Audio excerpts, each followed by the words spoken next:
Bom, muito bem, eu vou ler aqui esse artigo e comentar e dar alguns dados a mais que não cabia não cabia no artigo. Então, vamos lá. Condenar a cosmologia medieval porque alguns pontos ela não coincide com os fatos observáveis do mundo físico é tão estúpido quanto condenar um desenho por não haver correspondência bionívoca entre os traços a lápis e as moléculas que compõem o objeto retratado. Então, você veja aqui, por exemplo, toda a discussão popular a respeito de astrologia é colocada nesses termos. Existe uma correspondência bionívoca, quer dizer, cada posição astrológica corresponde a um fato determinado do mundo terrestre, ou não. Os astrólogos dizem que sim, e os anti-astrólogos dizem que não. Só que o problema não é esse. As órbitas planetárias não são uma coleção de bolinhas que ficam girando a esmo. Não, existe uma relação interna entre elas. Elas constituem um sistema, uma estrutura. Portanto, toda comparação só pode ser feita entre uma estrutura e outra estrutura celeste, de um desenho de uma estrutura celeste e o desenho de uma situação terrestre. E o fato é que não existe nas ciências humanas um instrumento para fazer isso. Então, a discussão cai para o terreno vamos dizer, da correspondência bionívoca. Né? Uns tentando provar que ela existe, outros tentando provar que não existe. Se você provar que existe, não quer dizer nada, e se você provar que não existe, também não quer dizer nada, porque evidentemente não se trata disso. Não é isso? Então, daí prossigo aqui. Estruturas representativas abrangentes só podem ser compreendidas e julgadas como totalidades. O fisicalismo ingênuo, apegando-se aos detalhes mais visíveis, deixa sempre escapar o essencial. Quer dizer, isso está assim, desde 1600, mais ou menos, né? Onde os caras descobriram um negócio chamado fato do mundo físico. E, veja, o fato do mundo físico nunca é um fato do mundo físico. Ele é um recorte abstrativo operado por um cientista, que separa, vamos dizer, um aspecto de fato dos outros aspectos do fato. Mas, por exemplo, quando Galileu fala de uma superfície sem atrito, eu digo, bom, não existe superfície sem atrito. Uma bola rolar numa superfície sem atrito, isso nunca aconteceu, nem vai acontecer. Mas, para fins do experimento, ele faz abstração do atrito. Então, quer dizer, ele não está falando de uma bola de verdade rolando numa superfície de verdade. Ele está falando de um modelo matemático que jamais se realizou no mundo. Basta você levar isso em conta para você ver que todo o debate que surgiu naquela época, né, entre a nova ciência que apareceu e a ciência medieval, está completamente fora do lugar. É uma coisa de conversa de maluco. Um está falando uma coisa, outro está falando de outra completamente diferente. E para você fazer mediação entre as duas dá um trabalho miserável.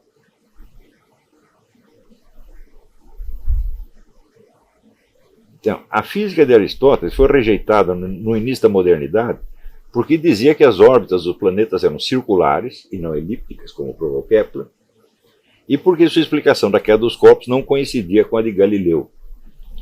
Só no século XX, o mundo acadêmico entendeu que, retiradas essas miudezas, o valor da obra persistia intacto, justamente porque não era uma física no sentido moderno do termo, e sim uma metodologia geral das ciências.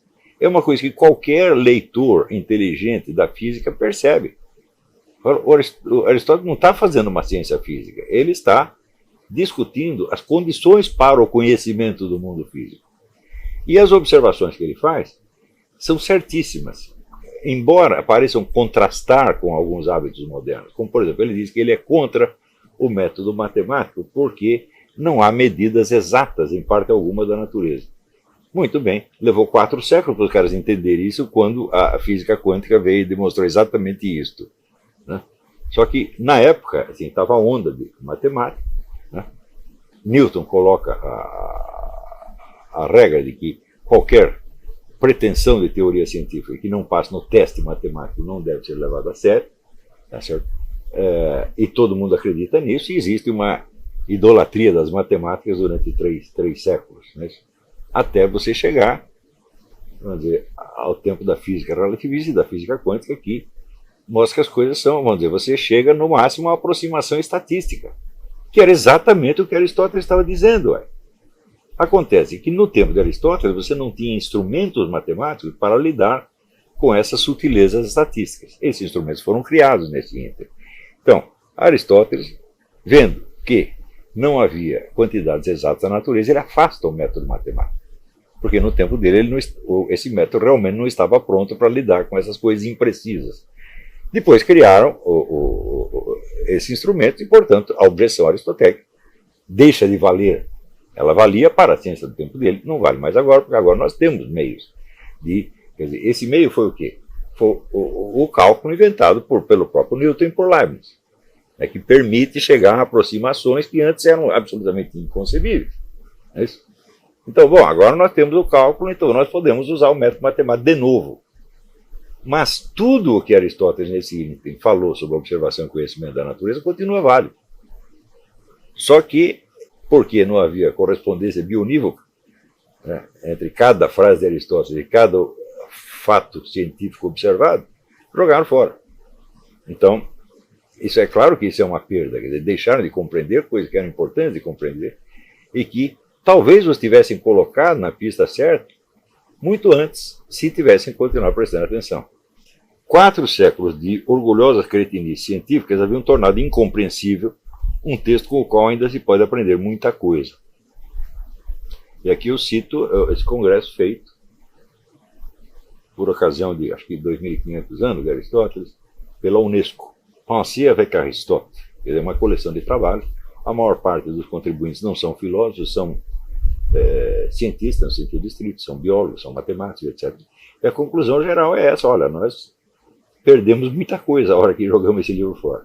Toda a simbólica natural do qual o cristianismo só pode prescindir em prejuízo próprio desapareceu de circulação porque, visto com olhos do fisicalismo ingênuo, o debate entre geocentrismo e heliocentrismo parecia colocar fora de moda o desenho medieval das 7 esferas planetárias, uma concepção cosmoantropológica enormemente complexa e sutil.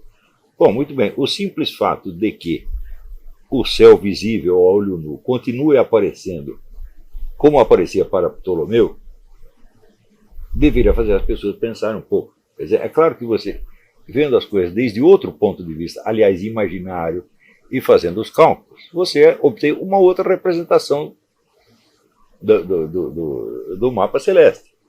Entendeu? Muito bem, mas nós continuamos vendo daquele jeito. E aquele jeito era usado, vamos dizer, como um retrato da condição humana como um todo. Então, o fato de o desenho material ser outro não pode interferir numa coisa dessa. Não é isso? Então, isso deveria ser evidente. Mas acontece que justamente a partir dessa época, da época de Newton, começa a se criar um treco que se chama opinião pública. A opinião pública que é a opinião dos falantes, das pessoas que falam mais. Então, a partir daí, as questões não são decididas mais na esfera do argumento razoável, tá certo? Mas na esfera do consenso. Se a maioria aprovou, aquilo fica uma verdade inconteste. Até hoje, assim, você não pode discutir certas coisas, você não pode discutir, né?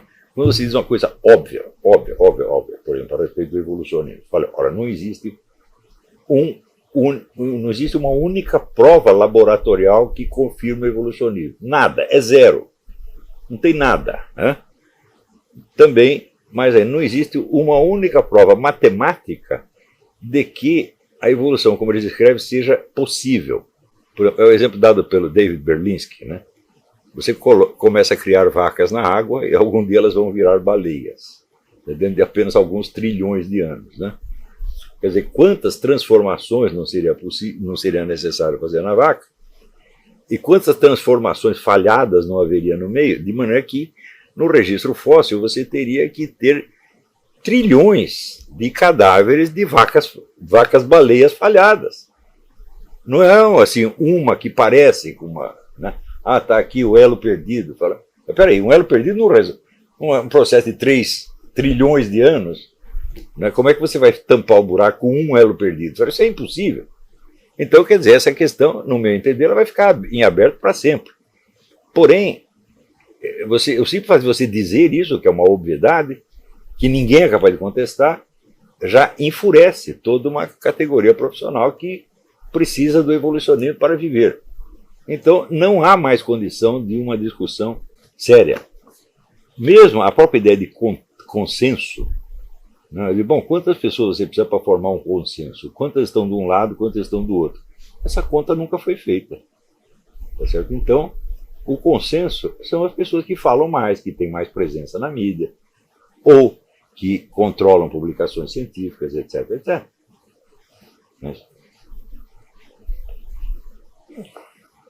Agora, veja o que aconteceu. Se, vamos dizer, do universo da cultura cristã desaparece o simbolismo da natureza, quer dizer, a natureza ela não é mais um meio translúcido no qual nós possamos ler, né, intenções divinas. Quer dizer, Deus não fala conosco através dos fatos do mundo físico.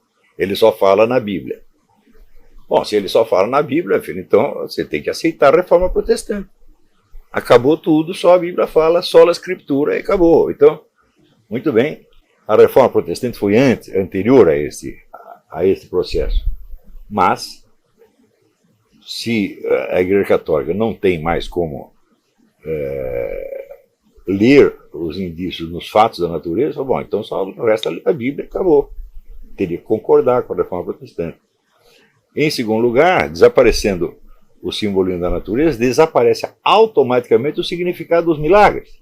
Porque como que você vai julgar a importância e a validade de um milagre, a não ser contra, em contraste com uma certa concepção da natureza? Não é isso? Então, por exemplo, até o advento da chamada ciência moderna, ninguém jamais pensou que um milagre fosse algo que desmentisse as leis da natureza. Ninguém pensava isso. Esta concepção só aparece a partir do momento em que a nova concepção de Newton, Galileu, etc., se torna dominante. Quer dizer, se Newton e Galileu são os porta-vozes da verdadeira legalidade divina que constitui a natureza, então, e essa legalidade é feita, vamos dizer, de regularidade, que se repetem, são relações necessárias e constantes entre as coisas, então é evidente, só podemos definir um milagre como algo que sai fora dessa normalidade. O que é uma definição que nada tem de cristã, é uma adaptação posterior feita na linguagem de um adversário, por assim dizer. Então, desaparece o simbolismo da natureza, desaparecem os milagres, sobra o quê? Sobra a moral.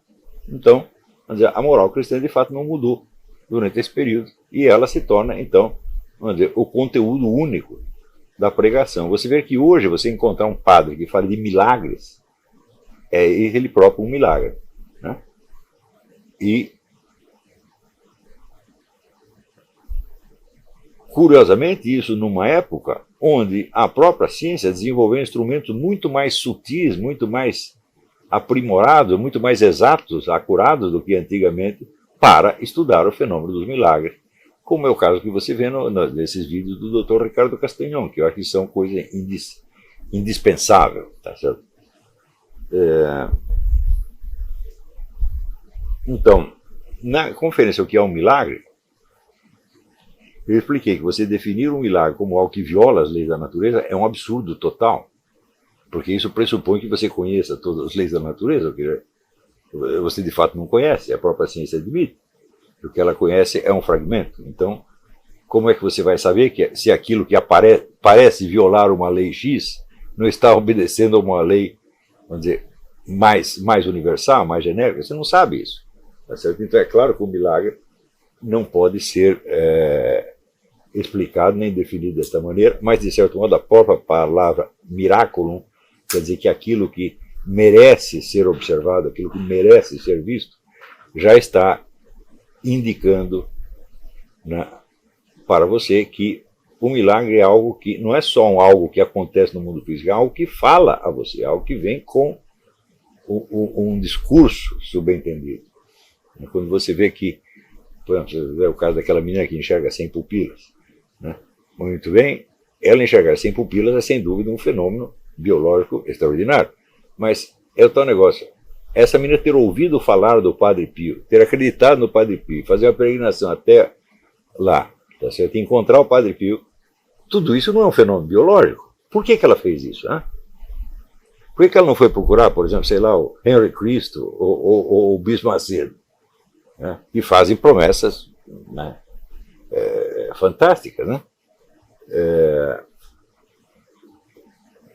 Quer dizer, você teria que dar uma explicação, vamos dizer, histórica daquele acontecimento singular em todos os seus elos, Né? Isso quer dizer, a menina fez.